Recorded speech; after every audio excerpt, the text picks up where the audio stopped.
তো এখন আমরা 13 নম্বরের সমাধান দেখব। তো 13 নম্বরে কি বলা আছে সেটি আগে আমরা ভালো করে বোঝার চেষ্টা করব, তারপরে এর সমাধানটি করব। তো এর আগে আমরা 12 পর্যন্ত সমাধান দেখেছি। তো তোমরা যারা এর আগের ভিডিওগুলো মিস করেছো, সেই আগের ভিডিওগুলো দেখতে হলে আমার ভিডিও ডিসক্রিপশন বক্সে লিংক দেওয়া আছে, এই অধ্যায়ের প্লেলিস্ট দেওয়া আছে, সেখান থেকে দেখে নিতে পারো। তো দেখো, একটি ঘনক আকৃতির বস্তুর পৃষ্ঠতলের ক্ষেত্রফল দেওয়া আছে। একটি ঘনক আকৃতি বস্তুর পৃষ্ঠতলের ক্ষেত্রফল দেওয়া আছে এত বর্গ সেন্টিমিটার। এর কর্ণের দৈর্ঘ্য কত নির্ণয় করতে হবে। তো আমরা সর্বপ্রথম জানবো যে ঘনক আকৃতি বস্তুর পৃষ্ঠতলের ক্ষেত্রফলের সূত্র কি এবং কর্ণের সূত্র কি।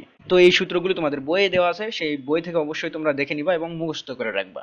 তো দেখো, এখানে দেওয়া আছে ঘনক। তো ঘনক সম্পর্কে অবশ্যই তোমাদের জানতে হবে। তো নিচেই দেখো ঘনকের কর্ণের দৈর্ঘ্য দেওয়া আছে, যে কর্ণের দৈর্ঘ্য কত √3a।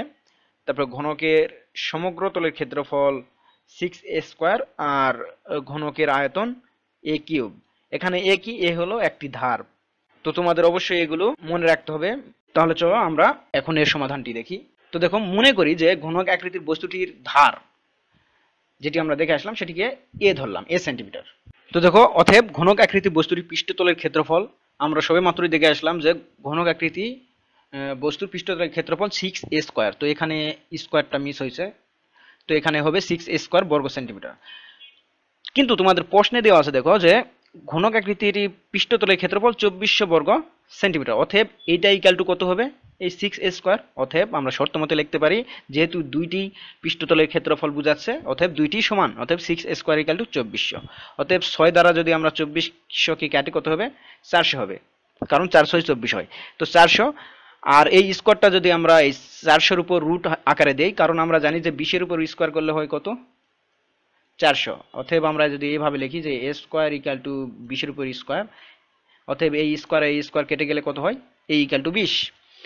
তো আমরা এই ধারের মান পেয়ে গেলাম। তো এখন দেখো, এখানে চাইছে কি এর কর্ণের দৈর্ঘ্য কত।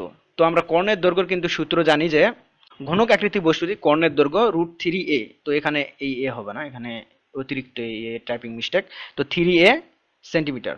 তো এগুলো আমরা কিন্তু সবেমাত্র তোমাদের বইয়ে দেখে আসলাম। তো এগুলো অবশ্যই সূত্রগুলো মুখস্থ করতে হবে। তো এখন এই এর মানটা বসাই দাও, এখানে এর মান কত, 20 সেন্টিমিটার বসাই দিলাম। তো এই √3-র সাথে 20 গুণ করে দিলেই আমাদের অ্যান্সার হবে 34.641 সেন্টিমিটার প্রায়। তো আশা করি বুঝতে পারছো, এটি হলো অ্যান্সার। যদি বুঝতে না পারো অবশ্যই কমেন্ট বক্সে জানাবে, আর যদি ভিডিওটি ভালো লাগে অবশ্যই সাবস্ক্রাইব করে পাশে থাকবে। তো এখন আমরা এর পরেরটা সমাধান দেখব।